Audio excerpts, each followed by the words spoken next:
Hello, spooky friends, and welcome to another episode of the Scarish podcast, Woo! where we tell you some weird, interesting things that are kind of scary. Weird, interesting things, huh? That are kind of scary-ish. So yeah. Cool. Yeah. This is going to be the topic episode. It's not the storytime episode, and I'm super excited about that. Kind of? Why are you kind of? I'll get to it. I'll cover it in my topic. So, Robin, what are you going to be covering this week? So this past weekend, we had quite the adventure at Disneyland and BlizzCon and stuff, so I thought I'd do some creepy Disney things. So Haunted Disney. Yeah. Cool. I'm going to be covering the thing known as the Bloop. So for those of you who don't know what the Bloop is, you will learn.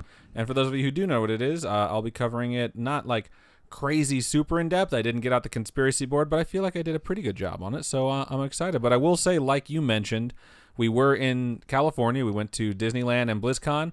We saw a lot of spooky friends out there, and it was incredible to see you folks. Amazing. Thank you so much for coming out and saying hi and letting us know like you're fans of the show. It was amazing to hang out with you folks. It was literally like Thursday we got out there and we hung out with a couple of you. And then we went to BlizzCon, did all that fun stuff. Didn't meet anyone at BlizzCon, which was kind of disappointing. It's okay. Everyone's really, really busy at BlizzCon, and we totally understand that. And then on Sunday, a whole bunch of you showed up too, and it was amazing. And it was so cool. It was really neat. Both of those days are my top-rated Disney trips that I've ever taken. So, even though we didn't ride a lot of rides. Yeah, it was really fun. It was really fun to see you folks, and I'm really looking forward to doing more meetups in the future. And big shout out to Sarah, who made the scary-ish Disney ears. Yeah. I really liked them. I wore them the entire time on Sunday. I was super excited, and I got to the car, and I was like, oh, I still have these on, and I didn't want to take them off. Aw, you're so cute. It's been really cool. We are exhausted because it's just been a lot of stuff. We are recording late Monday night because that is the absolute earliest that we could do it. But that said, we're going to read some homegrown horrors to start the show. Now, if you don't know what a homegrown horror is, Robin, what is homegrown horror? So a homegrown horror is where you send your stories that you've experienced, like some weird instances, haunted house maybe, or weird ghost encounters. Paranormal, spiritual, stuff like that. Yeah. So stuff that you send us and we get to read to everyone else. Yeah, so anything that you're willing to share, or even if you have a story that you want to tell us, but you don't want to share it on the podcast, you can totally do that too. We're totally willing to be like an ear for you guys to talk to. I don't know if there's like an expression for that.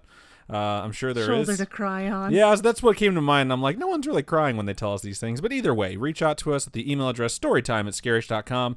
You can go to facebook.com/scarishpodcast. You can message us there. If you go there, please like the page. We'd appreciate that. And you can also join the Scarish Spooky Friends group. You can post your story there if you would like for some instant feedback. Speaking of instant feedback, you can join our Discord server. The best way to do that is go to scarish.com. If you scroll down on the right-hand side, you will see something that says join us on Discord. Click that. It's a chat app, and you will be launched into our server, and we'll tell you hello and welcome to the Discord. And if you wanted to tweet at us, we have @ScarishPod, 280 characters or less, so usually those are story topic suggestions, not exactly like stories, but that's just another way to reach out to us. Or a lot of you guys have been reaching out to us on Instagram, which is @ScarishPodcast. Interesting. I had no idea. So that's awesome, too. However you guys want to reach out to us, 100%, please go ahead and do that. We appreciate it. And without further ado, I think I'll get into the first homegrown horror of the week. You go, girl. And this one starts out like this. The subject is, I lived next to a haunted church, apparently, with 3 question marks. So this person really didn't know they were next to a haunted church. And it starts out like Aren't this. all churches kind of haunted? I don't know. I guess that's one way to look at it. So, yeah, that's weird. That's really weird. I don't know. So anyways, this one starts out like this. Hey, what's up, fellas? Sup? What's up? I found you guys on Spotify a few weeks ago, and I've kind of been obsessed with the show. Thank you. I don't mind if you read. I'll also shout out to Spotify. So I don't mind if you read this on the podcast. It would be kind of cool to get some input on the story. I've always been intrigued with the paranormal side of things since I was a kid. That's probably why I grew up to practicing witchcraft now, but I have quite a few scary-ish stories to share. Cool. Well played. Scary-ish. I get it. So when I was 8, I had moved into this house. Was that Disney? Was that Mickey? I almost called Mickey Disney. I'm really tired. So when I was 8, I had moved into this house in a very friendly neighborhood. The only thing was that at the entrance of the neighborhood was this abandoned church. Every time I passed by, it gave me an odd feeling. The first time I had officially moved everything into my house, I saw this black figure standing in front of the church staring towards the road. That's creepy. I didn't think much of it because I love repressing bad memories, and I was a kid, so if I told my mom something like that, she wouldn't believe me. Wow. It felt like a greeting, I guess, to the neighborhood. Either way, it still really creeped me out.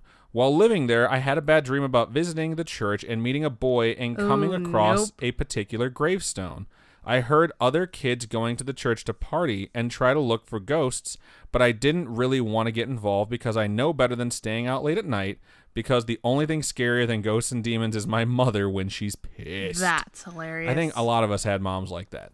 After a few years, we had to leave the house and move into an apartment, and I never thought much about that church until this weekend when I suddenly found out that it actually was haunted, and people have posted their experiences there on a ghost forum and even short videos of EVP. It was great that other people felt that same uneasy feeling and saw/heard some of the things from this place. While looking on the internet for information, I saw that the church was demolished because of those parties. Wow. And they left the graveyard and fenced up the area. I couldn't find accurate historical information about the church, but I found the gravestones I had multiple dreams about on a site. While living in that house, I had some paranormal happenings, but this has been haunting me all week thinking about this. I've attached some photos of the church because it's spooky as fuck. But That's yeah, maybe hilarious. I'll send you some other spooky stories at a different time. Till then, talk to you later, Laura.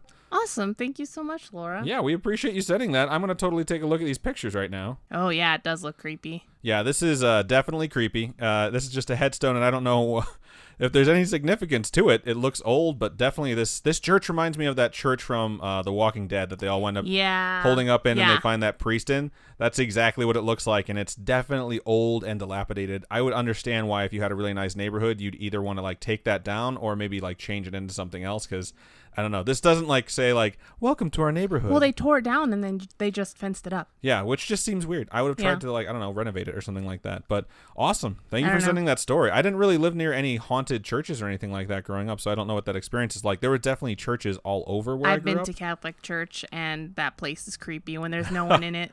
It depends on the church, I guess. Some of them must be really nice inside when no one's in it. I don't know. I just think they're creepy to be alone in. Right I on. can't do it. Well, even when I'm watching like TV shows and they're sitting there by themselves in these huge churches, and I'm just like, nope. You don't like that? That creeps you out? It's just like you're in this huge space and you're alone, and I feel like you're just alone, you know? I don't know. And I don't know. It's just something different, I think, depending on like where your religious beliefs align. I think some people don't feel alone when they're in church, and that's why they like to go in there. That makes sense. So that would make sense. I don't know. Some people, I guess, can let us know. But yeah, that is my homegrown horror for the week. So what do you got for us, Robin? Okay, so this one the topic is laughing ghost ? Wow. Ha ha. So it's the ghost of Mickey yet again, which is going to haunt the entire show. This is why we can't go to Disneyland like anymore. Ow, I choked. Okay. So it goes, hi, Adam and Robin. Hello. Hello. I work at a chocolate shop in Florida. Chocolate is so good. That sounds awesome. And my coworkers, I'm sure you're sick of chocolate, though, if you work at a chocolate factory. Yeah. I had my brother, actually, he worked at a bakery, and he got so sick of donuts, even though they were like the best donuts ever. Oh, yeah? So he would just bring home a bunch. Like, we either throw these away at the end of the night, or we can take them home. And he would take them home. Me and my friends would be like, fuck yes. And he's just like, ugh. He's like, I'm not eating that shit. Okay, so I work at a chocolate shop in Florida, and my coworkers and I discovered your podcast, and I've been listening for a few months while working. That's awesome. That is awesome. Shout out to that entire place. We love every single one of you. Shout out to chocolate. Are you shouting out to chocolate? You didn't even like chocolate that much. I like it sometimes. I like white chocolate. Ugh, that's not even chocolate. That's disgusting. You're disgusting. Milk chocolate is too sweet. Dark chocolate is too bitter. White chocolate is so good. White chocolate is horseshit, but keep going. All right. I have a story for you guys. One day I arrived at 6 a.m. and it was still dark outside and I was alone.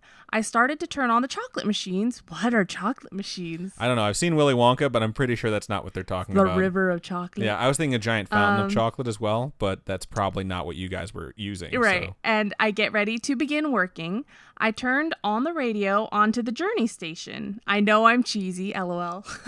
I love Journey. Journey's good. Journey's amazing. So I didn't realize there's a Journey station. Well, I mean, it's just like if you're on Or like whatever it is, Pandora. Pandora, where Yeah. you pick a band and then all of a sudden like that's the station. Yeah. The K-pop ones, you just go in a hole. Yeah, I don't know what that's like. Then suddenly I clearly heard a woman's laughter, and it wasn't a nice laugh. That's not good. That's not cool. Haunted Chocolate Factory?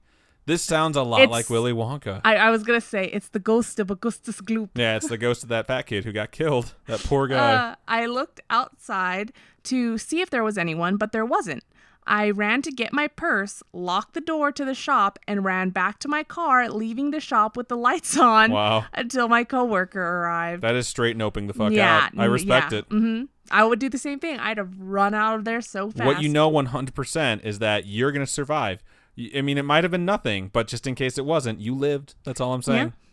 I told the story to my coworkers, and a few said that they always hear weird noises when they're there, and another girl says she's seen a ghost of a lady in white with red hair. Get the fuck out of here. Yeah, no. I hope you guys are listening to this out loud in your haunted chocolate factory. And she just laughs. And she laughs at this very moment. And if she's laughing, and she's there right now, I want her to know, like, leave these fine people alone.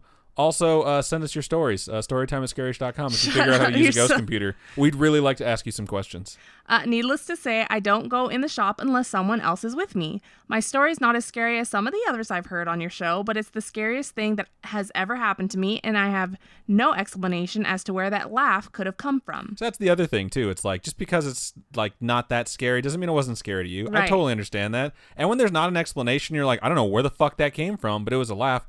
That is scary. Like, that's scary shit. Maybe she was laughing at my choice of music. That's funny. Love your show. Keep up the great work, Paula.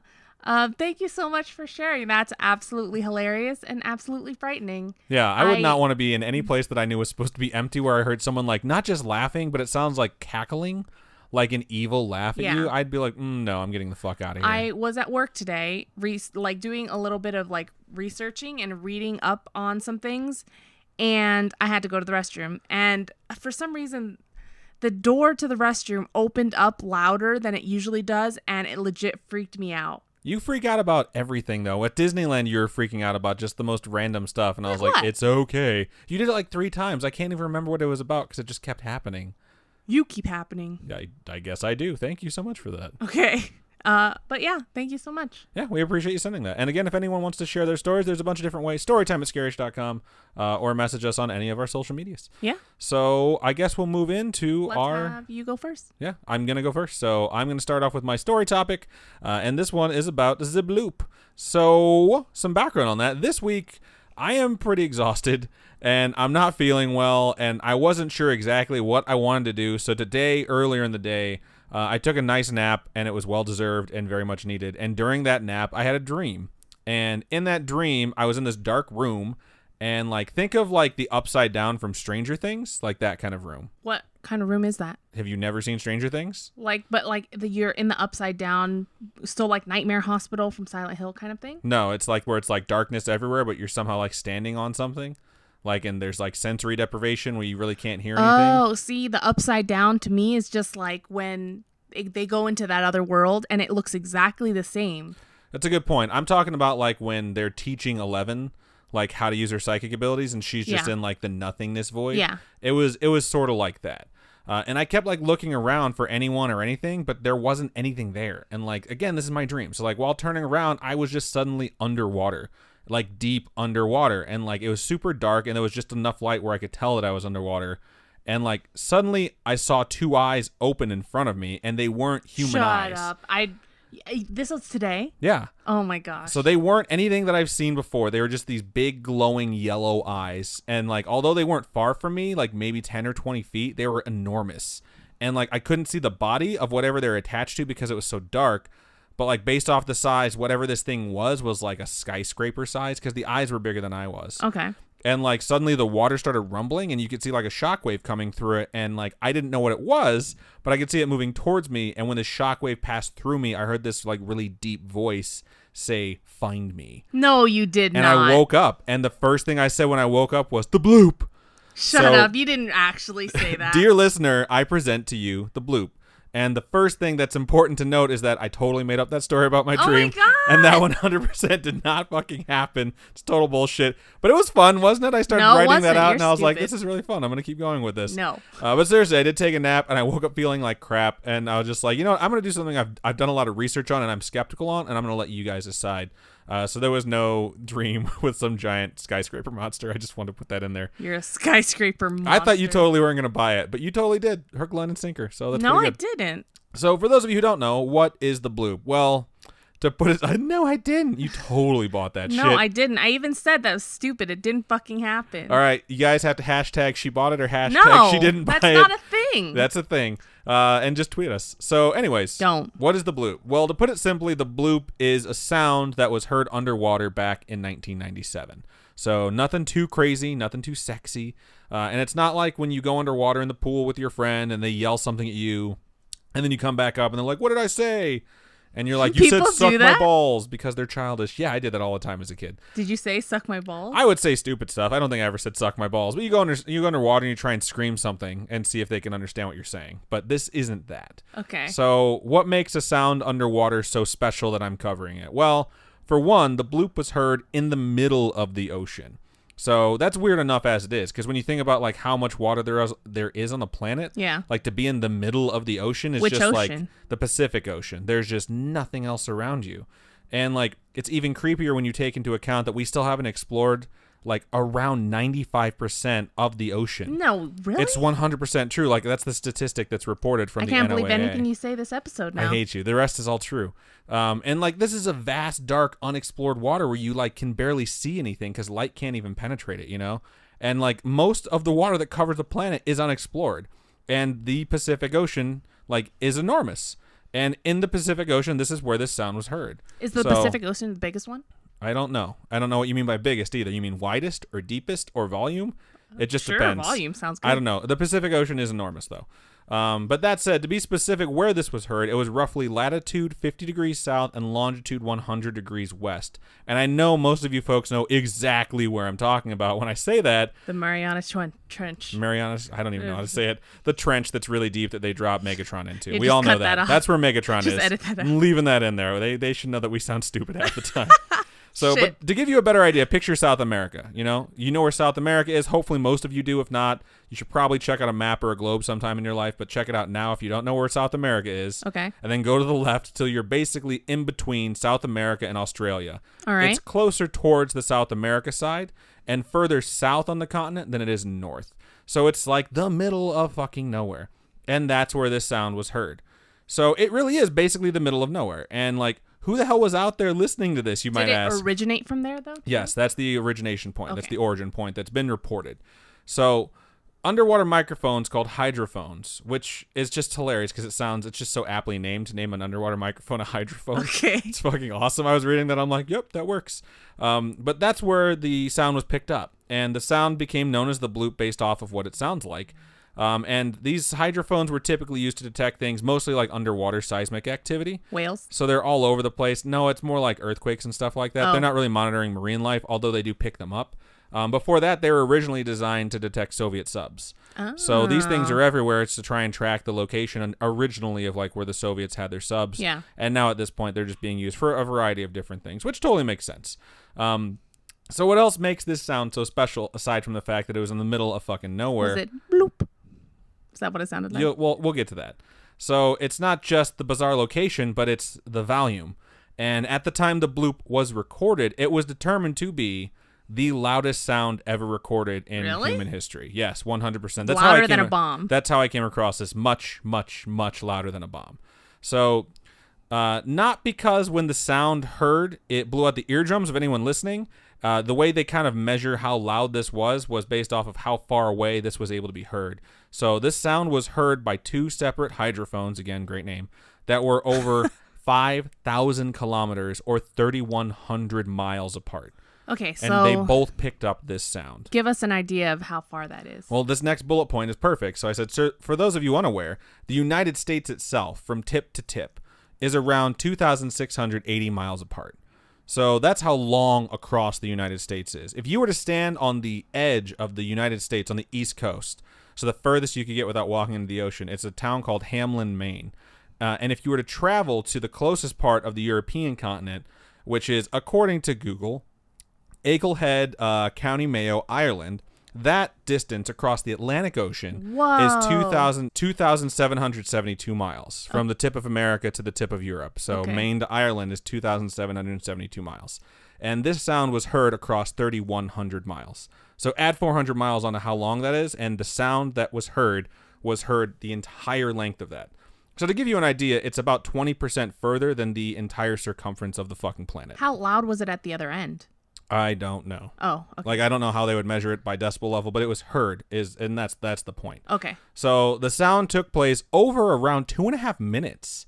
So it wasn't a short sound, and it rose in frequency during that time over about a minute. So it started out gradually, and then it rose and peaked and then came down. Okay. And it's incredibly loud, and it's long. Like, it's just really long, and these are just weird things. And nothing like this had ever been recorded since we had these hydrophones in there, which have roughly been in there since the 40s or 50s. Okay.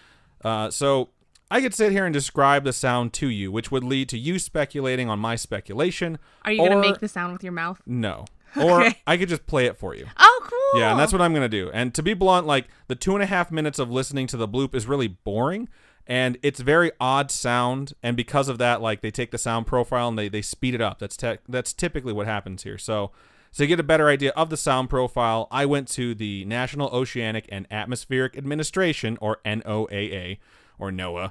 And they have a sample of this because it's very famous, and it's sped up to about... way. I hate you so much. It's sped up to about 16 times what it would normally sound like. Okay, so the cool. clip you're about to hear is about 10 seconds long. So we'll listen to that. But before I play it, I want you to know there are multiple versions of this sound on the internet. Really? I found 3 different ones that sounded all completely different.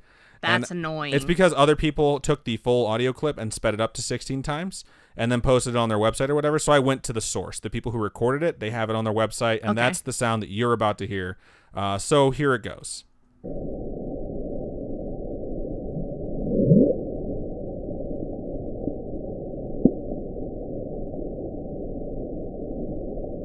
Sounds like a bubble toot. It sounds like a bloop, it sounds like an underwater bubble coming from something in the ocean. But you have to imagine that this is a sound that took place over the course of 2.5 minutes. And like, you slowly hear it rise, you hear it peak, and then you hear it come back down. And it was heard all fucking over. And everyone's like, we have no idea what that was or how it could be so incredibly loud that we heard it absolutely everywhere. Yeah. So when this happened, like, people freaked the fuck out. They're like, we have no idea what this is. Because at that point, no one had ever heard something like that before. So could it have been a bomb underwater or well, something? that's the thing. They've tested nuclear bombs underwater, and they have these have? things. Yeah, there's like been 7 or 8 at least that I've seen videos on. Wouldn't that like kill a whole bunch of Fish? animals? Yeah, and coral and all that different stuff. And the videos are horrific too. It's like you see these giant explosions. Like the first time the U.S. did it, it was a huge disaster because they had ships too close. They basically got hit with a wall of water. And like you watch it and you're like, oh, it's falling water. It's like, no, this water is like coming outwards, and it just destroys. It doesn't like sink these ships, but it just hits them with such fucking ferocity. They're just crazy videos. And the sound that those made were nothing in comparison to this. Could it possibly be something like really big moving down there? That's what everyone thought. They're like, this has to be something in the ocean that's moving. An ancient creature. What it comes down to is it like tectonic plate shifting, which they had heard before and never to that level, and they typically don't sound like that? Or is it something that's like, organic? Is it something that's an actual creature? So everyone started talking, and that's immediately what happened after this sound was released to the general public. And, it's Nessie. Well, I mean, Nessie would have to be like thousands of feet long in order to make that sort of sound. How cool would that be? It would be fucking terrifying. So, okay, let's move forward with this. Well, at first, the only thing that was ruled out by scientists when they heard this was that the sound was not man-made. They immediately determined, like, no one could have gone down there to make this. It's far too loud for anyone to have generated it. It couldn't have come from anything that we have. So it's like, basically, it's like that was way too loud to have been an atomic bomb or a bunch of fucking atomic bombs going off. Okay. We wouldn't have heard it as far as we did. So that's ruled out. And that should tell you something, because that shit's fucking powerful. So for full disclosure, almost immediately after it was heard, it was joked about in the scientific community that it was an underwater sea creature. Like, people jumped to that as kind of the go-to joke. Yeah. But they weren't dead serious, like, no, there's something living down there. It wasn't, like, very, very serious. But because of the nature of the sound and the profile once it's sped up being really similar to that of blue whales that make noise, which are the largest animals on the planet, the idea that this could be some sort of massive titan underwater kind of took hold, like, especially with the public who just loves, like, a good monster story. Like, let's be honest. And to be fair, there were some scientists that also talked about it, because this was basically the sound of a giant fucking bubble or a shift or something along those lines. Could it be like tectonic movement? Like I said, like, they had recorded that before, and it doesn't have the same sound profile. Not even like a giant volcano that just erupted randomly? It sounds completely different. Fuck, dude. So some scientists that were caught up in the excitement of the event speculated it could have been something living, but they didn't think it was a whale. After examining the sample, they're like, this does not fit the profile of a whale. And there's a guy named Bob Diaz, who was the manager of the acoustics program for NOAA. And he talked about it when it happened. And he said, quote, it's unusual when a sound is recorded on all the sensors we have deployed. So like every one of them picked this up. And he said if it's a ship or a whale, when it makes a sound in the ocean, it isn't big enough to be recorded all the way across the Pacific. But this sound was recorded on so many hydrophones, it stood out in our minds as something unique. As a quick side note, no shit, Bob. Like, that's clearly obvious. I'm just saying. But he went on to say, I hesitate to say these things because I don't think it's very helpful in the science discussion, but it was considered that it was possibly animal in origin, and one idea that was floated out there was the idea of a giant squid. Ooh. So what's really funny... Do they make that kind of noise, though? I don't know. Squids? I don't know the acoustic sound profile of a giant squid, but the NOAA does, and that was something that they were kicking around. So without saying anything to the public at large, some of the individuals involved did entertain the idea that this was a giant, and I mean giant, squid. And like for it to be that deep and make that loud of a noise, it would be astoundingly large. Had a massive case of flatulence. Yeah, it's just the biggest squid fart in the history of fucking time. And what's hilarious about that to me is that giant squids themselves used to be thought of as cryptids. Like when I was born, giant Like they squids weren't were real. a myth. They were legend. It was bullshit that like sailors told about crossing the sea because they didn't want people to take the same routes as them, so they'd make up stories about sea monsters. And I remember the day one was finally discovered because I was watching The Daily Show with I Jon thought it was Stewart, fake. and they reported on The Daily Show as like, hey, this is 100% legit. And it went from being bullshit and legend to fact overnight. And the largest one ever measured at this point is about 13 meters long from the top of its head, which I think is called the mantle, to the tip of its tentacles. And so 13 meters American? Is around American, you mean imperial, is around 45 feet. So 45 feet long. So 4.5 stories tall. So if you're standing in front of a building that's 5 stories tall, like you'd be looking at a giant squid with about 5 feet to spare. Wow. But that's the tentacles included, which make up most of the body. So to give you a perspective of like what this thing would look like if it was sitting in front of you, the tentacles would be like all splayed out. They'd be like fucking 30 feet long. You'd be like, wow, that's gross. But its mantle wow, that's or gross. its head would be about 13 to 15 feet high. So I'm 6'1". So it's taller than twice of me on top of it. So if you were standing in front of a giant squid that exists, that's been found, that's been measured, and it was How just do they sitting measure there, it? they'd fucking pull it out of the water and Oh. they take a measuring tape and they measure it. So that's something that actually exists, and it's going to be over twice my size, just the fucking mantle of this thing. That's something that they've already seen. So if this was a giant squid that existed large enough to make that sound, it would literally be hundreds, maybe even thousands of feet long. Almost certainly thousands of feet long. That's ridiculous. That's how big this creature would have to be. But realistically, it probably wasn't an animal, and that's what everyone was saying at the time. It had to have some sort of other explanation. And they determined that the origin of the sound, which is at the location I've given you, was at that point in the Pacific Ocean. And I'll bring that up again at the end of this because I do find something a bit odd about this whole thing. So people got really, really into this. And despite the origin being over 1,000 miles away from this location, people began to talk about its proximity to something called the sunken city of Relay, which I'm sure I'm mispronouncing because it's so hard to find pronunciation for this stupid shit. Oh but my some of you God. might recognize this. It is the sunken city where the old god Cthulhu is supposedly imprisoned. No way. Yes. You shut your mouth. It's in the Pacific Ocean. It's closer to Australia than it is to South America, according to H.P. Lovecraft, who wrote all this.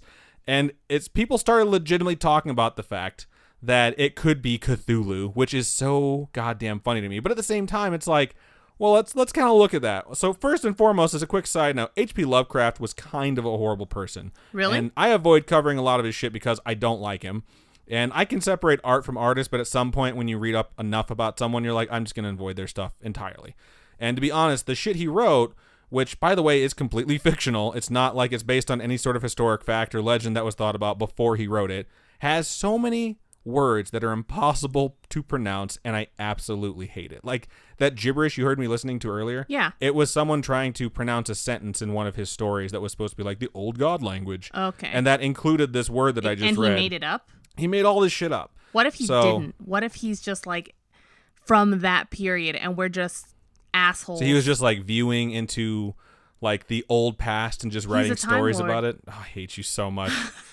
But people started talking about this as if this was an actual explanation to what was heard. And as baffling as it sounds, if you have to sit there and imagine a living creature at the incredible depths of the ocean that it was at, and it being the colossal size that it would need to be to make that sound, you probably would picture something similar to Cthulhu, whose face looks like a giant squid in the first place. It's like a squid dragon, basically. I love Cthulhu. Do you? He's Do just you so really? cute. I love Cthulhu in South Park when Cartman summons him and becomes like his best friend. Yeah, and he like and commands him to do stuff, and he does all the cute he's kitty cat kneading stuff to him. and stuff. It's so funny. But scientists weren't able to determine what the hell this sound was. And not just for a little while, like for over a decade. Like it took them forever to try and get an actual theory that they were confident enough in. Wow. So during that time, speculation just ran wild. That's why there was enough time for people to be like, it's Cthulhu, the old god, coming back. Okay, so for a decade, they were like, we don't know what it is. We're just going to keep thinking of stuff. And once we land on something, we're like, yeah, okay, sure, maybe. Well, they were testing out theories during this time to try and match the sound profile. So while the general public was trying to say that it was some sort of like sea creature, they were trying to figure out what it could be besides a sea creature, since most of them didn't think that that's what it was. During that time, I had no idea this was going on. I had only learned about this recently. So to test a theory, scientists started placing more hydrophones closer to Antarctica, which for those of you who've never seen this globe, the big thing of ice on the South Pole, that's Antarctica. So, and I mean, it's just an enormous continent of like land and ice. What's the one upstairs? The Arctic? Oh, that's the what North it's called? Pole? It's just upstairs? called the Arctic? I mean, I just call it the North Pole, but that's the Arctic, and then the bottom is the Antarctic. Okay. So glad we had this geography lesson. Thanks. But as they put these hydrophones all around, they began to hear sounds that sort of matched the sound profile of the bloop.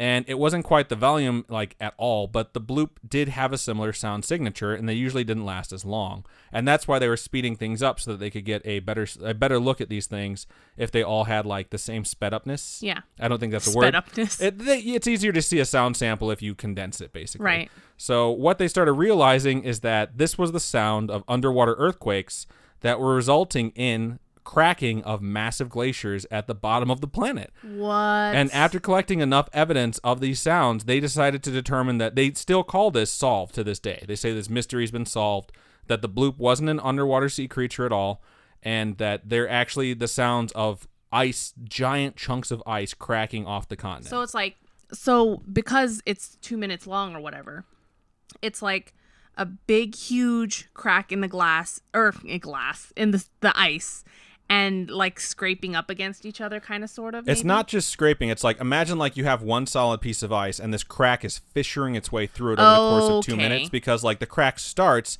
and when a crack starts in that big of a piece of ice, it takes a while to get through. And especially because it exacerbates itself because of the weight of the ice that's slowly starting to break off. So it gets, and that blooping sound is like it getting to like the biggest. And the air escaping the glacier itself, and the water rushing into the new empty space. It's just a bunch of different stuff that happens over the course of 2.5 minutes, where, it's probably the size of fucking Texas, that this thing is just shattering underwater, and it can be heard all across the planet, which is just insane to think of, like the scale of that. But this is what they've stated is the actual cause of the sound known as the bloop. And that's what the sound signature is. And there's a couple more sounds that they've recorded since then, and the bloop is no longer the loudest thing ever recorded in human history. It's another sound that was underwater. But this is what bothers me about this whole thing. I can totally... Go ahead. I was going to say, is that really fair to say then that the loudest sounds are underwater because sound travels easier through water? Like, couldn't it be something above land is just as loud, but because it doesn't travel as well? You know what I mean? I don't know. I mean, I'm talking about recorded stuff. So, I mean, I don't know how to measure things based off of being recorded above water. Because, I mean, they travel further, yes, but I don't think we've really been recording stuff for like maximum loudness above ground. They say the loudest sound ever heard above ground was either Pompeii or Krakatoa, because they both exploded. They just disappeared. So actually, Pompeii's still there. They like to Krakatoa. I hate you. Pompeii is the name of the city. It's Mount Vesuvius. My bad, dog. And then like Mount St. Helens is super loud too. But anyways, let me get back to like what I'm talking about, which is the bloop. Sorry. So I think it's really, really weird because they said that the origin of the sound was determined, and they gave the coordinates, which is latitude 50 degrees south, longitude 100 degrees west. We all know that. I say that everyone knows exactly what I'm talking about. But that's not, in case you guys don't know, that's not on the tip of Antarctica. It's not in Antarctica. In fact, it's 1,000 miles away from the closest part of the mass of Antarctica. So it is in the middle of the halfway ocean. through the US. What? Halfway through the U.S., 1,000 feet. I guess it's Or more like 1,000 miles or 33%. It's not quite. It's like 2,600 miles, and this is only 1,000. But it's a long ways. I mean, 1,000 miles is quite a distance to say that like a sound coming off of Antarctica was determined to be originating 1,000 miles away from it. Like, that doesn't make any sense to me. Yeah. So I feel like they got it wrong when it came to where the sound originated from, or their theory doesn't hold as much water as they think it does. Because like when they say things like, "Oh, it had to have been this because this matches," and there must have been an earthquake that day, and there was just a large landmass that came off, a landmass of ice that broke off. Like, cool, I get that, I can buy that, but at the same time, it's like, okay, then why is the origin of the sound in the middle of the Pacific Ocean? Yeah. It's totally feasible that it was ice, but at the same time, like, those details don't quite match to me, and that does bother me about this. So, like, I don't really know what was going on here. Like, and it's just as far away from the made-up city that is the prison of some made-up old god. So even if H.P. Lovecraft was writing some shit that was somehow completely true, and the old god Cthulhu is down there and waiting to be released, like, the location is still too far away to match up, unless he somehow got all the details of Cthulhu lore correct, but he didn't figure out where the sunken city was. Like, he was wrong about that by 1,000 miles. Or maybe there is another explanation, and that explanation is organic in origin, and it's some sort of creature or something else down there, and we just can't figure it out. And we decided to go with the most obvious answer because, like, being real about it, like, up until recently in the 90s or maybe even early 2000s, like, some local fisherman in Asia hooked a giant squid that everyone said was 100% bullshit until then. Right. And what's really interesting about this is, like, people rolled their eyes at the notion of something called a giant squid right up until they were confronted with undeniable proof. And people think because they're part of a majority that all roll their eyes, they all must be correct. Isn't that the same thing that happened with that big shark that they found too? Really, that ancient shark that they found? That Jason Statham fought? No. I don't know which one you're talking about, to be honest with you. There was an ancient shark that they had a video of, and it was supposedly is this giant shark. And it's supposed to be extinct. I know they keep finding fish that they're like, oh, they've been extinct for millions of years. They haven't been around since the dinosaurs roamed the earth. And like, oh, we found them off the coast of Madagascar. Or just like random place. I know that's where one of them was discovered. But it's like, everyone's always sure about something until you're absolutely 100% incorrect. Like, and in today's day and age, people are like, no, I'm still correct. And it's like, no, that's not how fact works. So when it comes to something like this, what's so interesting and so fascinating about this is that the bloop is 100% real. This isn't some shit someone out there made up, or a tale that was like passed around from a time where people were sailing across the ocean and no one would take their word for it. And it was still out there like, centuries later, and people were like, oh, they were just full of shit the whole time. Yeah. Then it turns out like, oh, maybe they were right. Maybe when people were actually starting to cross the Atlantic, giant squids would come closer to the surface. Like, what the fuck is this thing crossing on the surface of the ocean, Yeah. And you don't know, but what we do know is that the bloop is something that happened, and that when it occurred, it took a decade for people to figure out what it could have been, and like nothing like it had ever been recorded before. So this is an instance where we have evidence of something happening with absolutely no idea what it could have been. And like the most likely possibility, like I said, is usually the correct one. I think that's Occam's razor. And it's hilarious to me because like it's probably going to be the ice cracking. Like it's almost certainly going to be the ice cracking. Like I'll take the word of the experts on this one, but I don't like that they didn't get the origin right to me. And it's like, just to be safe, I would just avoid hanging out in the middle of the Pacific Ocean or brushing up on what we're supposed to call the Overlord Cthulhu when he comes back to rule everything, because who knows, that might be happening. He's going to see all the video or all the board games and all the books and stuff all about him. He's like, he'll have a single tear, be like, you guys do care. He's like, yeah, we think you're so cool, Cthulhu. But it's been 21 years at this point, so if he was going to make his move, I figure he would have done it by now. And there have been more sounds recorded since we started adding in more hydrophones, but most of those have been determined to be in some way, shape, or form tectonic plate shifting or ice cracking or underwater earthquakes. But maybe, just maybe, that's just what they're telling you because they don't want you to know the truth. But who knows? Maybe. So that's the bloop, and I wanted to cover that because I figured after talking with some of you folks that it's more important for me to convey the knowledge that I have about weird and creepy stuff and let you decide. Because I do think that most likely, almost certainly, the bloop was just ice cracking. But hey, I don't know. I don't know for sure, and you guys should know about it. So there you Because go. we're not scientists. We are not scientists, but there you go. Now you know. That's what the bloop is. And So knowing is half the battle. don't do it. Okay. So many copyright strikes. Okay. So awesome. So that is my story for the week. So Robin, what do you have for us? All right. So since we just got back from Disneyland, I thought it'd be really cute and fun to do a Haunted Disney episode because you'd be surprised at all the weird things that have happened there. I had no idea until a whole bunch of people were telling us. We've been told like one or two, like every few times we go there, I'd say. Like And strange then- little things. Yeah, and we get more and more, and then finally, like, the spooky friends were telling us when we were there yesterday, like, you guys should really cover Haunted Disney. That'd be fun to do. Yeah, so here it is. Thanks for everyone's topic suggestion. And so it's cool because even the happiest place on earth is bound to have its shares of ups and downs. I hate you so much. What? I hate the face that you're making and the tone of voice. It's just so game show host. It's so Zach Bagels. I do what I want. Okay. So now there have been a number of stories to originate from both parks, from Disneyland and Disney World. Even in Disneyland Paris, apparently, too. Really? Yeah, I don't know. I thought it was really interesting. Didn't the French like not go to that when it first opened? Like they just didn't give a shit, and then eventually they started going there. Like they started trickling in. I don't know. I just remember a reference about it in The Simpsons. All I know is I really want to see the Haunted Mansion in Paris because the story for the Haunted Mansion in Paris is completely different. Really? Yeah, it's about like this bride or something. It's really cool. Anyway, that has nothing to do with what's going on. I just really want to go. Robin's a huge Disney nerd, in case none of you knew that. Huge They're called Disney Disnerds. nerd. Are they really called that? I or don't did you know. just make that up? I think I've seen it somewhere. Anyway, there are so many people that dump ashes of loved ones at the parks on these rides. Our Haunted Mansion ride stopped at some point, and it was taking a while, and I was thinking to myself, like, do you think someone dumped out ashes of their loved one during this ride?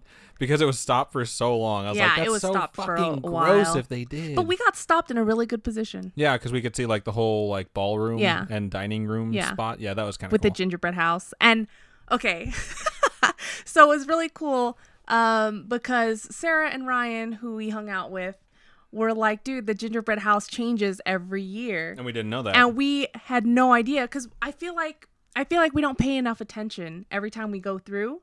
And we're just like, oh, look at these like big things. We look at like the main things and we don't pay attention to small little details like the gingerbread house. Right. And so it was so cool to go through there and see the gingerbread house and how good that room smelled. It just smelled like gingerbread. It was amazing. Other than the gingerbread thing. Anyway, it's not surprising that ghost exists at these parks. I'm pretty surprised that ghosts would exist at Disneyland. So, is it like a 100% confirmed thing? Like these sightings have been documented, or is this just stories told between people? It's like stories that are told. There's deaths that are definitely documented. Okay. And stuff like that. And the sad part about dumping your ashes at the parks is they just come and vacuum them up like nothing happened anyway. Yeah, they're not going to stay there forever. Yeah, it's like leaving pieces of your family. I don't know. Clean up after your family, people.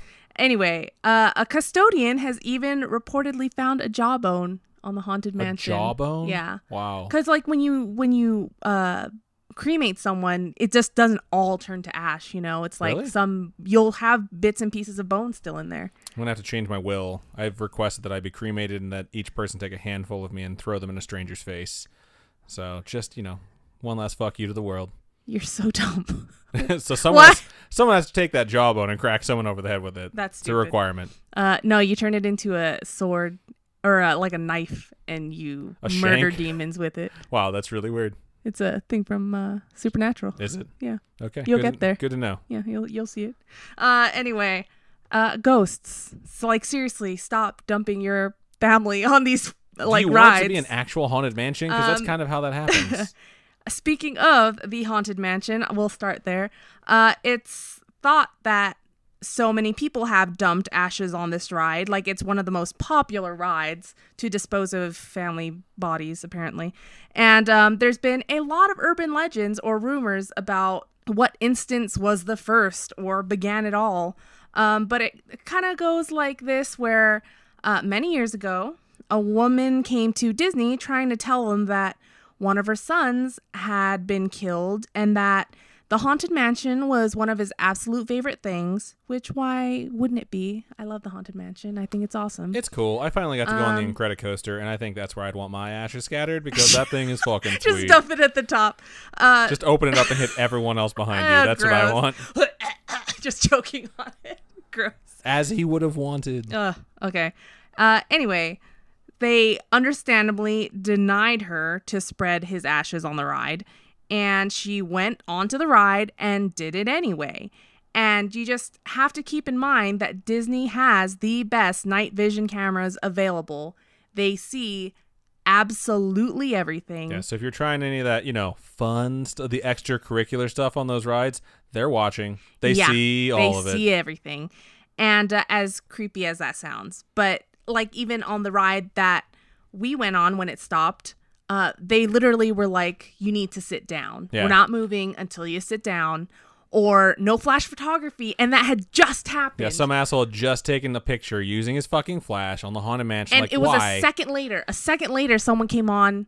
No flash photography, please. And I was like, you're ruining the experience. Your for flash me. is not going to light up an entire ballroom. It must have been but an it accident. was already bright on my camera when I took a picture with it. I didn't have to use flash, You have but a it was good already camera, bright. though. I'm just saying, turn your flash off. You don't want to get called out, and it's not doing anything to help you. No. Oh, my gosh. I was so annoyed. Anyways. But they do see everything. It's crazy. Even on the darkest rides, like pirates, they see everything. Anyway, yeah, don't do that hinky stuff. But there was a CNN report about a family of a 7-year-old boy that did dump his ashes on the ride. That's so gross. CNN reported on it. How horribly did you have to do it for CNN to report on it? You know what I mean? I don't know how you get... obviously, you're going to get caught, but I don't know how it would get reported to CNN. Did someone from the park call it, be like, hey, listen to this shit? Maybe. You never know. Maybe it was a slow news day. Maybe. Is there ever a slow news day, though? Not lately. But yeah, there has been in the past. So supposedly, after this happened, strange things started getting reported on the ride. So at Disneyland, guests reported seeing a little kid running through the ballroom scene. Get the fuck out of here. Where I don't know if you guys have been on Haunted Mansion, but it's a big open ballroom. And they have the dinner table, a long dinner table, and then they have ghosts dancing. They have someone on the organ. There's a playing, Christmas tree for the night before Christmas. There's a Christmas tree, but yeah, and apparently there was a little boy running around in there, and cast members went to go check, but didn't find anybody. They couldn't find anything. And then guests reported seeing a little boy standing alone crying near the exit of the Haunted Mansion. Isn't that what your kid would want? He really liked the Haunted Mansion, so we've decided to abandon him here and trap him forever. I would be so sad, dude. I wouldn't want to do that. I don't want to dump my family's body anywhere. So just the ground? Just don't you want to keep be him with me forever. Don't you want to be turned into a tree? Isn't that what you want? Turn him into a diamond. Just compress them into a diamond. That's how you get haunted necklaces and haunted artifacts. How you get the Titanic. Is it though? The story of the Titanic, like the big old rock that she has. That was a compressed human being. I no, must have missed that part of Titanic. But I'm just saying that's a gem. It's a big old gem. I don't know if that many ashes would turn into that big of a diamond though. But that bitch, man, he could have fit on that door. It's just like how women take up the bed. Just saying. That might be sexist, but hey, it's also kind of 100% true. So you could take up the bed too. Oh shit, that is not true at all. 100% true. It's only true when we have an Airbnb where we have separate twin beds. Oh my god, it was amazing. Yeah, it kind of was. Okay, anyway, when they see this little boy crying at the exit of the Haunted Mansion and they ask if he needs help, he acts like they're not there. And some say that he just disappears. That's super fucking creepy. At Disney World, instead of a crying little boy, it's rumored that a little boy appears to happily ride the rides alone. Is this a different kid, or did they scatter his ashes in both parks? It's a different kid. So many people dump their ashes there. It could be anybody's kid. But there's not a reported incident that associates itself with this one. I don't think so. I'm not sure. I didn't find anything, but this is the stories that are told. Okay. So yeah, this kid happily rides the rides alone and peers out of the dune buggies. There's an actual picture of you see like the backs of all the dune buggies, and then you see like this little white face of a kid sticking out from the side of one. That's super creepy. It was super creepy when I saw it. I freaked out. I was like, what is this? And I'm like, it's totally Photoshopped. There's no idea. There's no way. And the person that posted it said it's not at all Photoshopped. Like they took their little... Oh, there you go. Take their word for it. Well, they took their little DSLR in there and took a picture, and that's what they saw. The little D SLR. Mm-hmm. Digital SLR. Yeah, I'd said the D like it was a dick joke. Keep going. Oh, okay. Anyway, dicks and children. What the fuck? I didn't have them combined, so... Let's just... That's just fucking weird. Anyway, some employees say that there are side rooms on the ride that employees try to avoid to go inside because they're just so creepy and so like they just give them weird vibes. And then there's Pirates of the Caribbean, which is, if you've ever been to Disneyland, it's like right next door. Is it the Caribbean or is it the Caribbean? Probably. Well, I don't know. I always say Caribbean. It's I do probably too. Caribbean. I say Pirates of the Caribbean, but I also say Caribbean, Caribbean differently. Pirates of the Caribbean? When I say Pirates of the Caribbean, I say Caribbean because that's how I've always heard it, but I've also called it the Caribbean at different times. Yeah, it's just it depends on what you do you. Anyway, so the Pirates of the Caribbean is another popular dumping ground for family members. That's so gross. And a ride operator of Pirates had a story about a coworker of his. And they were on the pre-opening ride to check and make sure that everything was working, and swears that there was a child in the boat with him. A little ghost of a child on the boat with him. That's super fucking creepy. Were they talking or was he just sitting there? He probably... it was probably just sitting there and they weren't talking. That's a really long ride, too. So he was stuck with that kid for like 5 to 10 minutes. Well, imagine you're sitting at the front or the back and you either see a kid in front of you or you feel like out of the peripheral you see like a kid behind you. You know, how creepy would that be? Just always have a pocket of salt and just throw it at any child that you see that shouldn't be there. Just bring a rock salt shotgun with you everywhere. That's a bit much. I don't think they'd let you into Disneyland with a rock salt shotgun. But you know what? Just throw some salt into children's eyes. One way or the other, it's going to leave or it's going to cry if it's real. So it's a win-win. Oh my God, it's cry if it's real. I know I joke about loving to have a job at Disney, like how great it would be. But if I had to go on these dark rides alone, like first thing in the morning, you get there before the park opens, you got to check the rides out and you have to go on them alone, I would freak out. I would fall asleep. No, I would have to have people go on it with me. I couldn't do it alone. There's no way you can make me do it alone. And yeah, big ol' nope. But there's something called a transition tunnel on Pirates, which is supposedly the darkest area of the ride. And it's said that there are strange noises and giggling that can be heard when the ride is off or has no soundtrack running. Wow. That's fucked up. Like, that's super fucked up. And if you guys have ever ridden Pirates, you know how, like, the ambiance is. It's dark and it's smoky. And when there's music and stuff, it's not that scary. But imagine it just being silent and all you hear is the water. And then you hear fucking giggling. And there's not supposed to be anyone there. And there's no soundtrack running. Yep. And you're... Yeah, that would be super fucking creepy. Nope. And then at Disney World, a construction worker named George actually died during the construction of the Pirates ride. This is Disney World? Disney World. Okay. And he died inside the building in 1970. And legend has it, cast members who open and close the ride say good morning and good night to George. And it's thought that if you don't greet him, your day will be a whole lot harder. Really? He's just going to mess with you the whole time? Yeah. Like some conversation says that they only say good night. But if you don't greet him, he'll cause mischief like shutting down the ride or making phone calls from an empty control room. That's weird. That's freaking weird. That's really, really weird that it would like actually be able to make phone calls. Yeah. Guests even report a mysterious chill on the ride. I mean, it's a pretty drafty ride. Like, let's be real about it. I was going to say, like, it could be an effect of the ride, but you never know.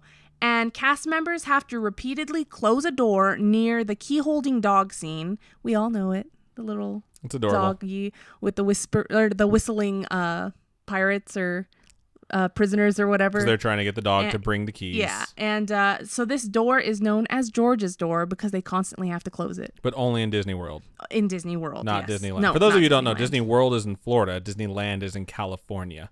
So opposite sides of the country. Yep.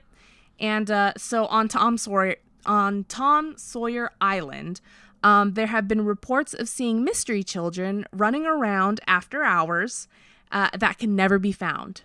Like after the island's supposed to be closed down. And the only way to get there is by boat. Maybe they actually live there and they've grown up there. That's fucked up. Wouldn't that be crazy? There's no food. It's like the hills have eyes in Disneyland. Nope. Those two things should meet at some point and maybe have a really sweet attraction. Oh my I'm just God. saying. So cast members will go and try to find these kids and never find them. And then there's also sights of shadowy figures, and people get unnerving feelings in the tunnels and caves of the attraction. And we have never been to Tom Sawyer Island, but we hung out with Christopher and Corey on Thursday, and they were saying that there are caves and stuff that you can kind of check out, and it's a little strange, like it's a little different and kind of creepy. And I had no idea that those existed. I didn't either. And I definitely don't want to go after reading this. Yeah, that's kind of like I'd rather go on the Incredicoaster again. Is that your favorite? I fucking love the Incredicoaster. It was incredible. Aw, that's what the movie's called. Never seen them. Oh, I hate you. Anyway, yeah, so Tom Sawyer Island, creepy things. And then we can obviously not forget about the deaths that have happened at the park throughout its long history. I know Disneyland just celebrated its 60-year anniversary, and that's a long time to have a park be open. Yeah. And an amusement park with no deaths, that's not going to happen. And when it first opened, it like nothing worked too. Like there's that. Oh, really? Nothing Yeah, worked? there's that story about when they first opened Disneyland, like none of the rides worked. It was just this horrible opening day. They joke around about it in the original Jurassic Park. Like he's patching up the old man, I forget what his name was, but he's patching up Dr. Ian Malcolm, which is Jeff Goldblum. He's like, when Disneyland first opened, nothing worked. And Jeff Goldblum's like, yeah, but when Pirates of the Caribbean breaks down, the pirates don't eat the tourists. I did not know that. That's really interesting. Yes. You're You're welcome. That's Disney trivia that normally doesn't come from me. It comes from Robin. Anyway, there is one story of the Matterhorn being haunted by the ghost of Dolly. In January of 1984, Dolly Regine Young was a 48-year-old mother who went on the ride with her kids, and she undid her seatbelt. Don't ever do that. Well, okay, so they didn't know if she actually undid her seatbelt or she never buckled in the first place. All they know is that when they investigated afterwards, her seatbelt wasn't on when it happened. Why would they need to investigate, Robin? All right, so she turned to check on them during the ride, to check on her kids, and as she did so, the ride went down a dip, and she was thrown from her car and run over by the next bobsled. Oh my God. Some people say they can't believe. Oh, no, that's inappropriate. Yeah, that's inappropriate. That's where you draw the line. Whatever. That's also a Disney movie, I'm just saying. Oh my God! Shut up. Is it safe to say she felt the rhythm and she felt the ride? No, this is... It was bobsled time. She did get on up, too. Yeah, no, so... You don't get on up, or it will be bobsled time. There should be a sign on the Matterhorn that says that. Yeah, you don't get up. Don't stand up on roller coasters. It's dumb. And those cast members that walk the tracks at night when the ride shuts down to check everything and make sure it's all good and no one's there, they say that they can hear her. And that area where she died is now called, quote unquote, Dolly's Dip. That's fucked up. That's really messed up. She wasn't the first to die on the Matterhorn, though. Wasn't there someone that lost their head? Was that the Matterhorn? A 15-year-old boy named Mark Maples suffered a pretty similar death on the ride 20 years earlier. And I'm pretty sure he stood up on the ride, too. Don't stand up on the rides. Yep. Well, see, Dolly didn't stand up. She turned around, didn't have her seatbelt. She wasn't buckled in. Yeah. Just buckle up, kids. Like, buckle up for safety. Always buckle up. I don't know if that's still a thing. That's what used to be the song when I was a kid growing up. So. For me, it was always, okay. I did have that song growing up, but then in high school they're like, click it or ticket. I remember clicking a ticket. That's more threatening, and I was just like, you know what? Fuck you. True story. I never used to use my seatbelt because I hated that campaign. Okay, back in the day, this generation that's learning to drive now and getting their cars now don't know. But back in the day, your car didn't fucking beep at you if you didn't put your seatbelt on. Yeah, your car didn't give a shit about your safety. So my parents, for the longest time, did not use seatbelts. I don't remember using seatbelts growing up until cars started fucking beeping every single time. And I remember when my dad first started driving with me in my new car, and he wouldn't put a seatbelt on, and so the car would keep beeping, and then he would just yell at my car like, "Why are you yelling at me?" That's funny. Like I was saying, my first car, when I first got my license and I got my first car, I never used my seatbelt, and like it wasn't something that like I talked about. I just didn't do it because I was like, fuck it, like no one can tell me what to do. I'm 16. And I was leaving the house one day and I was going to see my friend. He worked at Subway, and I was like, I'm gonna go upstairs and like get something to eat. Go upstairs. I'm gonna go up there and get something to eat, and then hang out with my friend. And as I was leaving the house, my mom's like, hey, and I was like, what's up? And she goes, wear your seatbelt. And she had never told me that before. And I was like, psh, whatever. And I left the house and I was like walking my car like, psh, I can't believe she thinks she can tell me what to do. I'm 16. And I got in my car and I was just like, yeah, you know what? Fuck it. I'll put on my seatbelt. And I got about 5 minutes away from the house and I got into an accident that would have thrown me out of the fucking windshield I would have died had I not had my seatbelt on. Wow. And instead all I had was like really severe scratches from where my seatbelt was that dug into me. Yeah. And then my forearms had they were super rug burned because I like latched onto the wheel. Oh, and then the the airbag exploded out and just scraped the skin off my forearms. Never had an airbag go off. It sucks. It smells disgusting because they have that dust inside of it. To like, I don't know why.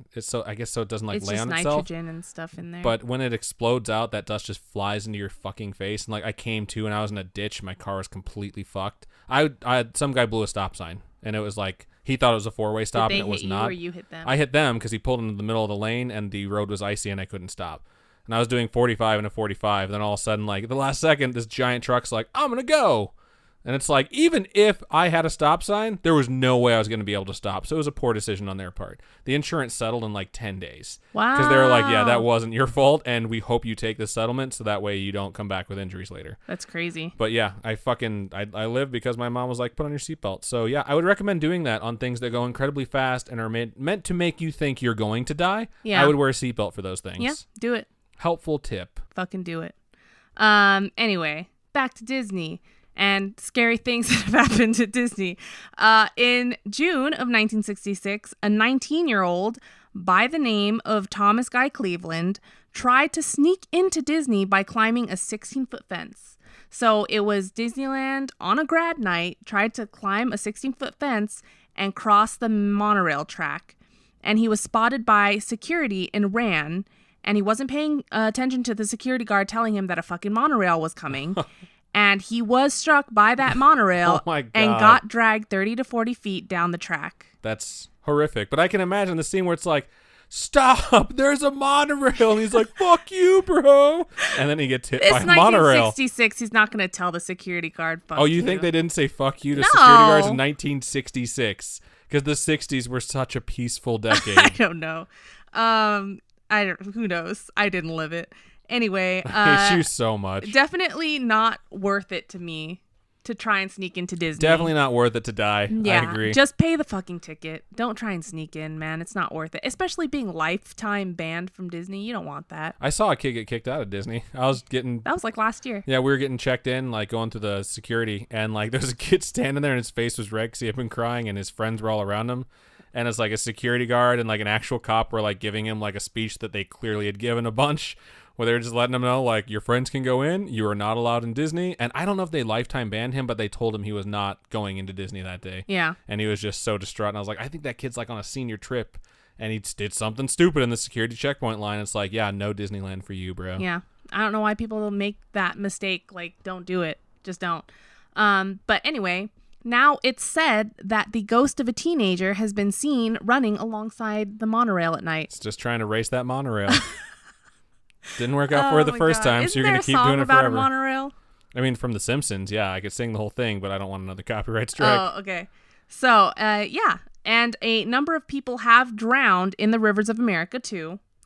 And one was also on a grad night. Wow, what the fuck is grad night? It's like when all the seniors and stuff, it's like their graduation party at Disney. So after the park closes, the kids can come into the park and just have free reign of the park. That's a thing? That's a thing, yeah. What the fuck? I didn't know about that. Yeah, so high schools will go, like a whole bunch of different high schools will come in and do a grad night. Do I look too old to pretend that I'm a high school senior? I'll Yep. shave my beard and I'll just look like I'm fucking 18 again. It'll be perfect. You could go to Disney whenever you want now. Anyway, so yes, be safe on grad night, kiddos. Don't be that next death at Disneyland. You don't want to be the next person featured on the Disneyland Ghosts 2 episode of Scary-ish. Yeah, don't. The most recent death in the parks was of a 22-year-old man by the name of Marcelo Torres in 2003. So that's pretty recently. 15 years ago. It's not that recent when you think about it, though. Like, they've had a really good track record for 15 years, is what I'm saying. Like, Yeah. no deaths in the park that we know about for That we 15 know years. about. Yeah. That had anything to do with an accident. There have been other things like attacks and suicides and stuff. Oh, that's sad. Yep. And so he died, and other guests were injured when one of the cars on the Big Thunder Railroad separated from the train in a tunnel section. What the fuck? Yep. I love that ride, too. Yeah, we were on that yesterday. Torres suffered blunt force trauma to the chest and bled to death. And just imagine being on that ride when that happened, dude. Is that why when I rode the car alone that one time, that guy was next to me talking about how his chest hurt?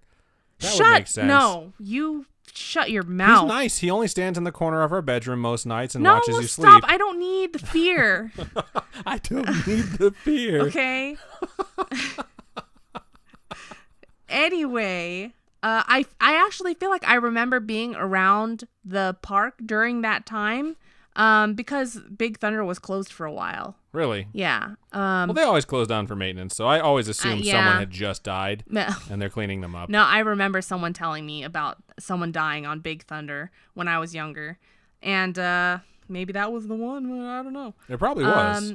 People have also died on the People Mover, on the Fantasyland Skyway gondolas. The one that someone was telling us about the gondolas. Who was telling? Because they went away, but they're bringing them back. That was Christopher. Yeah. It's that someone like fell from it. Yeah. Or whatever. Yeah, they fell into a garden area next to the Dumbo ride. Wow. Those poor children. That sucks. Lots of screaming. Lots of high-pitched screaming on that one, I'm sure. It's incredible how many deaths I had no idea about. So many accidents I had no idea about. And you go... my mom was always like, oh, fairs have the worst rides because they're the most dangerous. But it's like, it could happen anywhere. It happened at Disney. It could happen. Every time I'm on something really scary, I try and keep the thought out of my head. But at some point, I will think to myself, like, this is only safe until it fails. Yeah.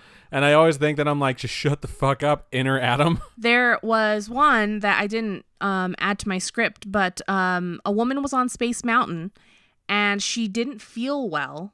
But I think she wasn't able to get out of the actual car. Like she had a mobility issue or something. And so they told her, like, okay, well, we're going to pull this car off the track and we'll get you out that way. And the person that was controlling the ride wasn't paying attention or something. They didn't understand what was going on. And so they just put her through again. Oh, my God. And so she passed out, went into a coma, and died. Wow. That's fucked up. That Disney cast member's got to feel terrible. Like, I accidentally pressed the green button, and now she's dead. Yeah. They didn't take the car off, and she just went through again and died. It's just so mind-blowing, because that's not like something wrong with the ride. That's just someone not paying attention. Right. That's not the happiest place on earth at that point. It's scary. It's scary how these things happen, dude. It's you know which ones always freak me out when I see them and they're not even scary rides? Is like the carousels that are really hanging swings. So you sit down in a swing and it's like a chain link swing that you strap yourself into and then it like lifts up off the ground and then it just twirls. So you're like at a 45-degree angle to the ground. Because at some point you know one of those things is going to snap. Yeah, and the force yanks you outwards. So it's pulling on those chains. I even asked my friend, I was like, you really think those chains aren't going to snap? Like, come on. I imagine that they're well kept or changed out enough where they shouldn't, but like if it does fail, like, you're pretty fucked. You know what I mean? Yeah, you're flying off of that thing. Yeah. So if they have it like over water, it's not as scary because it's like there was one like that in Indiana Beach where it's like if it snapped in the right spot, it would just throw you in the lake, so you wouldn't die. Our dog is going crazy right now because she wants into the office. So yeah, fuck her. But they did miss us for this 4-day vacation when we were in California. There was just one. There was a ride in California Adventure where it was swinging. And it was a whole bunch of kids on it. It was swinging outwards, right? Your hands are swinging around. I'm trying to avoid them. They didn't have railings in front of them at all. I'm sure they had belts, but they didn't have railings in front of them, like strapping them in that way. And they barely had like armrests on the sides keeping me in that way. And I was just thinking, like, those kids are gonna fly off. And those kids are doomed. And if one of those chains breaks off, they're going into where the fireworks show shit is, and they're getting impaled on stuff. Like, this is what goes through my mind when I walk around. Like, I'm just like, bad things could happen. And I was like, Disney, the most magical place on earth.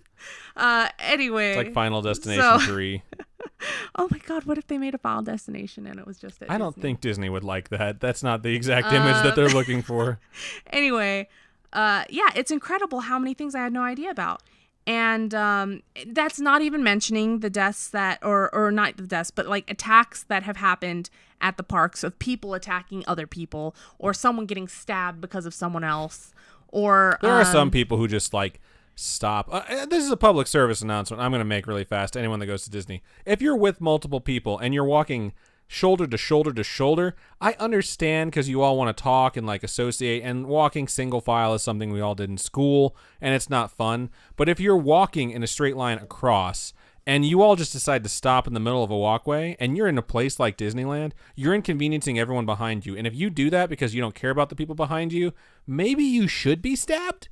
Because then after that, you'll figure out that you shouldn't inconvenience every fucking stranger on the planet because you wanted to stop and point at something. I cannot stand that shit. That's my least favorite part about going to any place with a large crowd is people that are walking in a line with a bunch of other people and decide to just stop randomly. It's like, nope, if I run into you, it's not my fault that you decided to stop moving and I can't stop fast enough.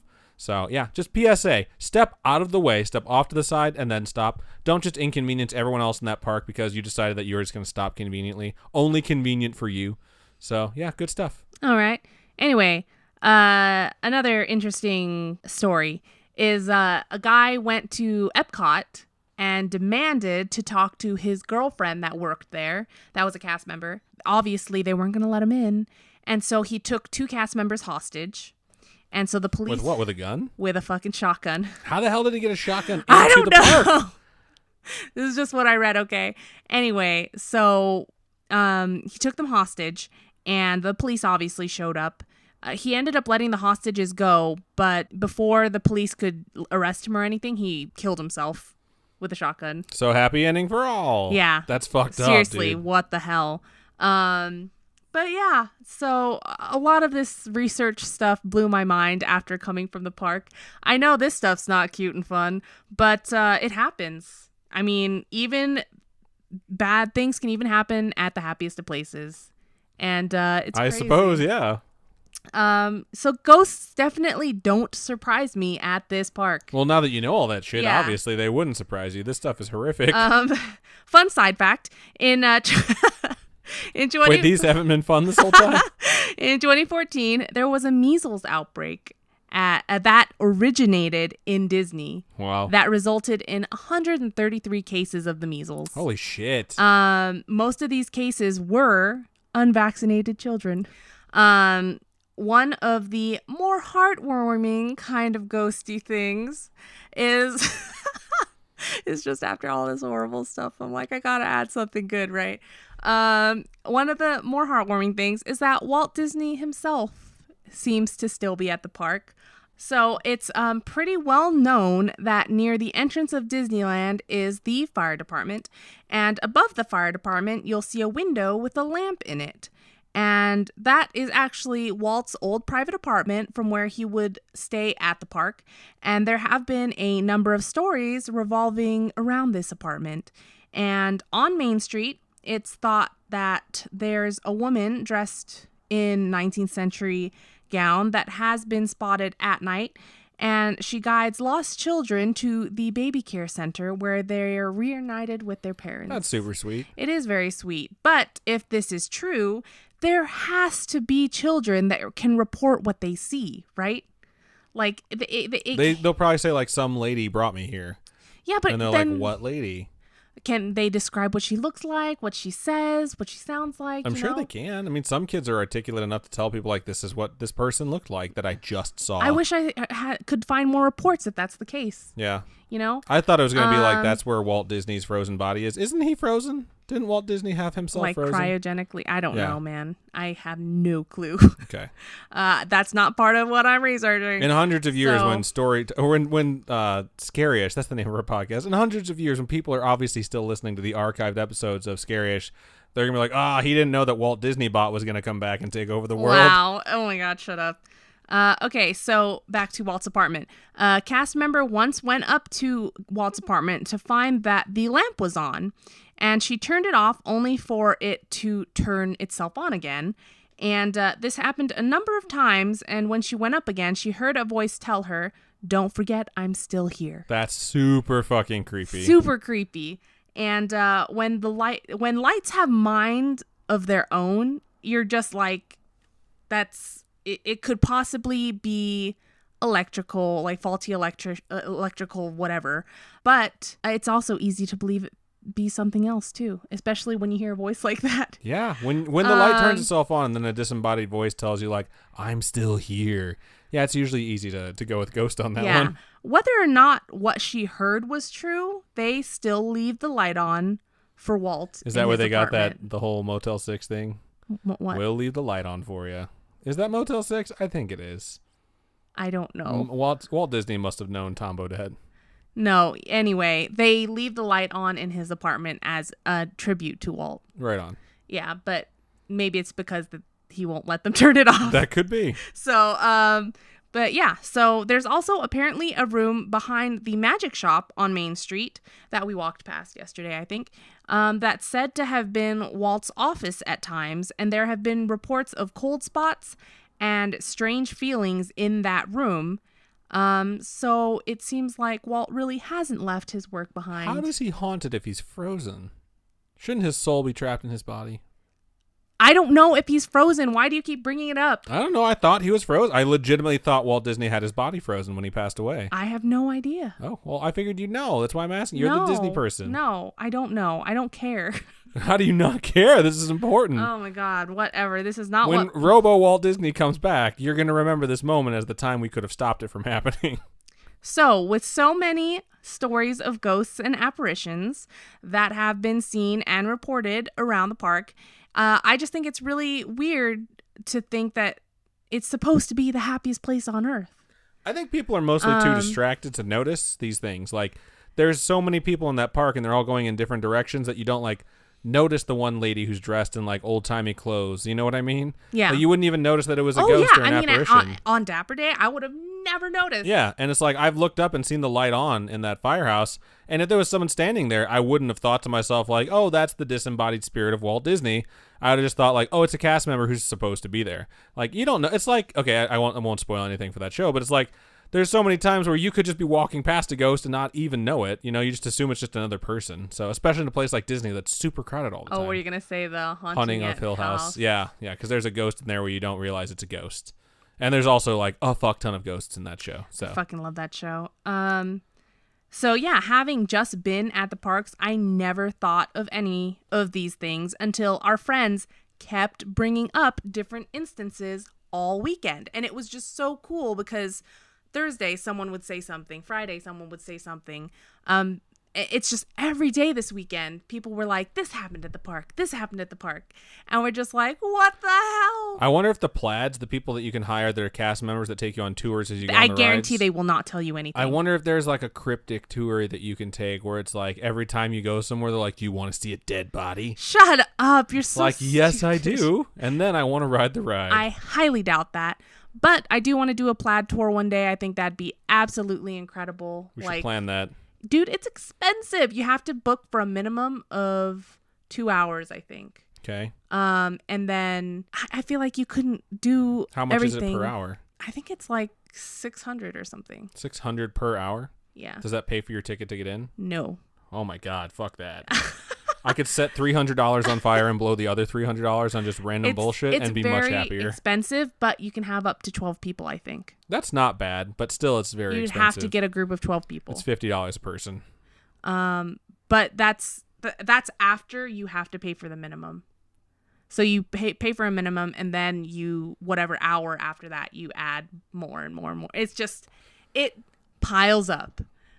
Disney is truly the most expensive place on earth. So, and also apparently one of the spookiest. I don't think it's the most expensive place on earth. I think the hospital's the most expensive place. Lots of places are very, very expensive, but yeah, Disney's incredibly deceptively expensive. We were like, oh, I'm thirsty. I'm gonna go get a $6 bottle of water really fast. No, just go to a counter service place and ask for a cup of water, and they'll give you a cup of water. Or you can just drink the water on Pirates of the Caribbean, and then you'll be haunted by a bunch of ghosts that have been dumped in there. Gross. And Johnny Depp, he'll never leave you alone. That's what happens if you drink the water on Pirates of the Caribbean. As long as he is like some cute character, like the character from Blow. He's so hot in Blow. No, like Ichabod Crane or something cute. Is he cute in that? I think he's adorable. I haven't seen that movie in a long time. So let's watch it tonight. I guess if you want to. All right, Sleepy Hollow. Okay. Anyway, yeah. So our friends kept bringing up stuff and researching things. I've watched a few different videos and looked up a bunch of pictures. There are some really cool pictures, like the one with the little boy's head sticking out. Or like there have been so many videos of a ghost walking around outside of the haunted mansion and stuff. My favorite video that I watched was of a maintenance worker or inspector or something on the Tower of Terror. And he's sitting all the way to one side, so all the other seats are empty. And he's just so straight-faced, riding this godforsaken ride. It is not that scary. It's just so scary to me. And he's just straight-faced, just riding this fucking ride, going up and down. And it totally looks like two other ghosts appear on the ride with him. It's so creepy, and it's really hard to believe watching these things because Disney is really just a lot of smoke and mirrors. Like when you're on the Haunted Mansion and all of a sudden there's a ghost in your car with you when you're looking in the mirror. Right. They're not really there. It's just smoke and mirrors. Yeah. No, and then the dancing ghosts in the ballroom and stuff, it's all using mirrors. Obviously, yeah. It's hard to believe watching it, you know? I want to believe like there was something on the ride with him. Get out your X-Files poster. I want to believe. Oh my God, I wish I had that poster so bad. But I do think that ghosts really exist in the parks because so much has happened over the history of Disneyland, Disney World, and deaths have happened, people dumping their ashes places. And it's just, I think there will be ghosts there now and there will be ghosts there in the future. And I just think it's really cool. I guess. I don't know. Cool's a word for it. It's really interesting. Creepy is also a word for it. I think a lot of people creepy. are never going to notice, you know? I think they're going to be too busy having fun or spending outrageous amounts of money to notice that there are like ghosts trying to like get their attention. So there was one video that I watched about there's someone called Mr. One Way on Space Mountain. That's a really weird name. And yeah. But on Space Mountain, he sits next to single riders. So there was a video of like you could see this blue figure walking towards the ride, towards the Space Mountain ride. A guy sits in, like a regular person, sits in one seat. The blue figure is coming from the other side and sits in the other fucking seat. And I just was like, what the fuck am I watching? This is why you don't do single rider. Oh my God. I was just so like, what the hell? Because people can't come from that side. You don't get in from the other side. You know, on Space Mountain, you go in and you turn right or whatever and you climb on that way. People don't go on the other side. Why do they call him Mr. One Way? Because he doesn't come back around. He disappears. So he just keeps going on the ride? He goes on the ride and he doesn't come back around again. He's gone. He disappears halfway through the ride. It's super, super weird. Yeah. Yeah. So always sit with someone that's a real person. If you're sitting next to a person on Space Mountain, pinch them and make sure they're a real human being. And if they get upset about it, be like, I needed to make sure you were a living creature. and then maybe they'll be creeped out and they won't like bother you for the rest of the ride. So there you go. Good tips. Oh, one of the creepier stories that I didn't want to actually like put in there that I thought was super creepy was a woman went on It's a Small World, and I think the ride stopped, like the ride shut down. It was shut down for an undisclosed reason, and she was trying to figure out why they would shut the ride down. And she looked up, and there was the body of like a child that was hanging from the ceiling. Get the fuck out of here. That's why I didn't want to put it in, because I was like, there's no fucking way a kid could get up there. I was like, this is stupid. But I thought it was really just a fun, creepy story. Yeah, that one's super fun. Yeah. Yeah, that's the first thing I thought of when you said the body of a kid hanging. I'm like, oh, fun. It's just creepy. Yeah, it's definitely fucking creepy. But yeah, so that's Haunted Disney. Wow, that's a lot. Yeah, there's a lot of stuff that's happened there. And there's probably a lot that didn't get covered. And there's a lot that people never found out about. So that was good stuff. So cool. Yeah. We have Disney annual passes now, so we'll be going back quite often, and we'll let you guys know if we see anything. So the scariest part about Disney for me is watching the bank account trickle away. But those were pretty good. That's a really close second. So good job. Thanks. So I guess we'll just go ahead and sign us out. So if you guys want to reach out to us with your homegrown horrors, please reach out to storytime@scarish.com. You can also go to facebook.com/scarishpodcast, and you can like the page. You can also message us directly from there. If you guys want to reach out to us with anything that is like personal and you don't want it shared, just let us know. We're more than happy to talk with you, and we won't share it on the podcast. You can also go to the Scarish Spooky Friends group off of Facebook, and you can post there for some instant feedback. You can also join the Discord by going to scarish.com. Scroll down on the right-hand side. It'll say join us on Discord. Click that, and you will be part of it. You can also tweet at us at ScarishPod. Our Instagram is at ScarishPodcast. However you want to reach out to us, we strongly encourage you to. And if you want to watch us record the Storytime episodes where we read 6 homegrown horrors live, we do that on twitch.tv/ScarishPodcast and youtube.com/scarish/live every Wednesday at 6:30 p.m. Pacific Standard Time, at least until Robin changes her schedule for her next school semester, because this is based off of around when she's available. And then it'll be kind of fun to change every semester, because maybe we can get more of you guys or different people who normally can't show up because of different commitments. So we had to record Tuesday last week because we were obviously going out of town, and we had more people than we normally do. And some of you folks were like, this is the first one I've ever gotten to watch because I'm never able to make it on Wednesdays. So it's fun, and we hope you guys come out and check one out one of these days. Yeah, and just to let you guys know, we do have a Patreon, and we appreciate anything you guys can help support us with. We definitely want to give a shout out to Sam and Connor for being amazing patrons and helping us month after month. And go to patreon.com/scarishpodcast, and we do post some extra content there, and there are a whole bunch of different tiers you guys can check out. There's some goodie tiers, stuff like that. So take a gander. And coffee.com. However you say that, ko-fi.com/scarishpodcasts.